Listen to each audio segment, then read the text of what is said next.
तो hey guys, जैसा आपको पता ही है कि बहुत साल पहले इंडिया को सोने की चिड़िया कहा जाता था और उस समय की दुनिया की टॉप यूनिवर्सिटी जैसे नालंदा, तक्षशिला, विक्रमशिला इंडिया में ही थी और पूरी दुनिया से बहुत से लोग यहाँ पर शिक्षा ग्रहण करने आते रहते थे। पर समय बीतता गया और दुनिया का एजुकेशन हब ईस्ट से वेस्ट में चला गया, क्योंकि हम इंडियंस खुद भी वेस्टर्न एजुकेशन से ज्यादा इन्फ्लुएंस थे और इसी वजह से हमारा एजुकेशन सिस्टम धीरे धीरे पिटता ही चला गया। And thank God to Britishers, उन्होंने तो हमारे एजुकेशन सिस्टम को खत्म ही कर दिया और इतने सालों से जैसे तैसे रेंगते रेंगते हमारा एजुकेशन सिस्टम चल ही रहा था। पर अब नहीं, क्योंकि हमारी गवर्नमेंट ने 29 जुलाई 2020 को न्यू एजुकेशन पॉलिसी को पास कर दिया है, जिसकी वजह से इंडिया का एजुकेशन सिस्टम दुनिया के डेवलप्ड देशों से ज्यादा टॉप का होगा और अब हमें कोई भी दोबारा सोने की चिड़िया बनने से नहीं रोक सकता। इस सिस्टम में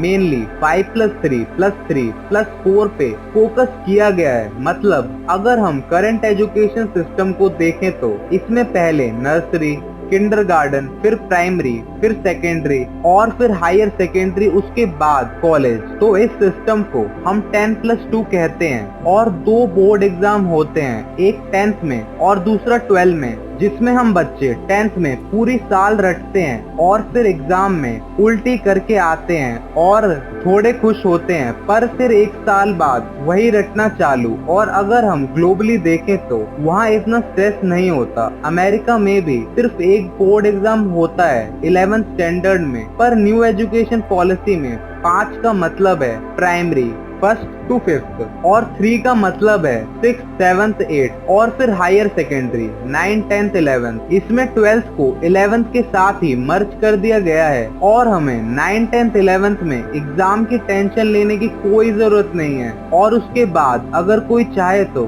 4 साल की ग्रेजुएशन, जिसमें हम अपने हिसाब से सब्जेक्ट चुन सकते हैं, जैसे साइंस वाला आर्ट्स भी ले सकता है और आर्ट्स वाला साइंस भी। और अगर किसी ने कोई ऐसा सब्जेक्ट चुन लिया जो उसके बिल्कुल पल्ले नहीं पड़ रहा, तो उसे 4 साल वो पढ़ने की बिल्कुल जरूरत नहीं है, तो 1 साल में भी छोड़ सकते हैं। उस 1 साल की भी डिग्री उसे मिलेगी। मतलब अगर कोई 1 साल पढ़ता है तो उसे सर्टिफिकेट मिलेगा, 2 साल वाले को डिप्लोमा, 3 साल वाले को एडवांस डिप्लोमा और जो पूरी 4 साल पढ़ लेगा उसे डिग्री मिल जाएगी। और अभी इंडिया में बहुत सारे बोर्ड हैं, CBSE, ICSE और हर स्टेट का अलग बोर्ड।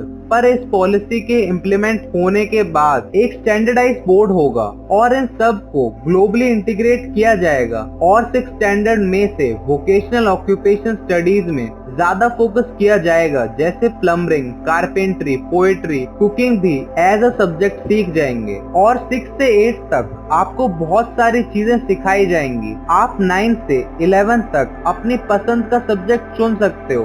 बेसिकली इस सिस्टम को 2 पार्ट में डिवाइड किया गया है। First is spiritual, moral ethics, character building and second is technical part, जो हमें प्रोफेशन के बारे में सिखाएगा। तो जैसा आपको पता ही है कि हर काम में लगता है रोकड़ा, तो इसीलिए हमारी गवर्नमेंट ने एजुकेशन बजट को 3% से बढ़ा के 6% कर दिया और टीचर्स को भी अच्छे से ट्रेन किया जाएगा। साथ ही उनकी सैलरी भी इंक्रीज करी जाएगी, जिससे टीचिंग प्रोफेशन में भी ज्यादा टैलेंटेड लोग आए। And the next part of education system is pre school training program. तो हर स्टूडेंट 3 जगह से सीखता है, पहला पेरेंट्स, दूसरा टीचर और तीसरा फ्रेंड सर्कल। तो सबसे पहले कोई भी बच्चा अपने मम्मी पापा से ही सीखता है, तो हमारे पेरेंट्स को भी टास्क दिए जाएंगे, जैसे हमारे लिए वैल्यू बेस्ड बुक रीड करें। और इस सिस्टम में आन्वेषिकी को भी इंट्रोड्यूस किया जाएगा।